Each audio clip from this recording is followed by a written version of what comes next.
চলো দেখি কি মাছ ধরা পড়ে এখানে, এই ব্যাপারটা একটু শুনি।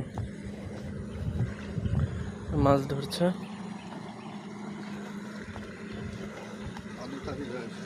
কি কি মাছ ধরা পড়ে এখানে জেঠু? সব মাছই আছে। ও হ্যাঁ, নদীতে তো ইলিশ মাছ। এখানেই তাই তো? এখানেও পাওয়া যায়? না, এখানে সব ওই ভেতর সাইডে তাই তো? ও, যেখানে নদীর চোখে দেখা যাবে না, হ্যাঁ হ্যাঁ হ্যাঁ, কিনারা দেখা যাবে না সেখানে। আচ্ছা আচ্ছা আচ্ছা।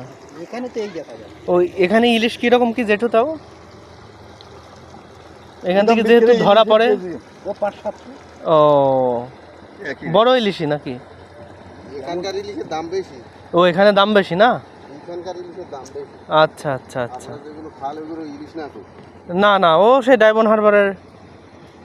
ডায়মন্ড হারবারের ইলিশ তাও দেন। হুম হুম হুম। মানে চাইবে ইলিশ চাইবে। ये घर भी तो ठीक है का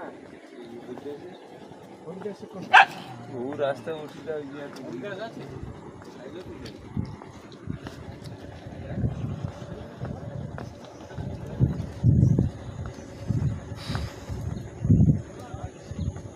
সুন্দরভাবে দেখিস যাও, আস্তে আস্তে পা টিপে টিপে, নালে গড়া মারলে একবারে নদীর মধ্যে।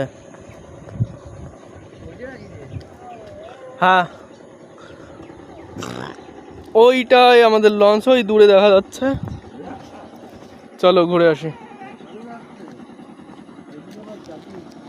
পা টিপে টিপে আসো সুন্দর করি।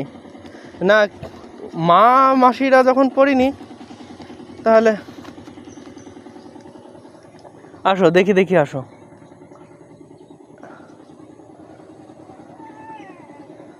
ব্যাস দেখি দেখি চলে আসো।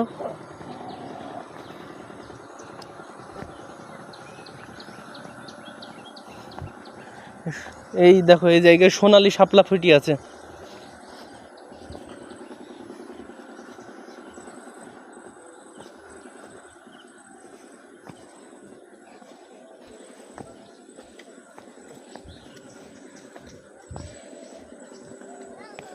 আর এই যে এখানে জলপদ্ম বা লাল শাপলা এই টাইপের কিছু ফুটে আছে দেখা যাচ্ছে।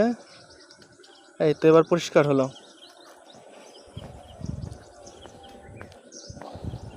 এটা হচ্ছে গ্রামের মধ্যে পড়ে,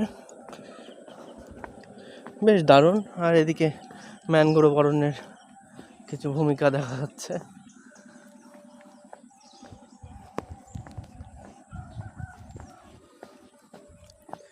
জায়গাগুলো দারুণ।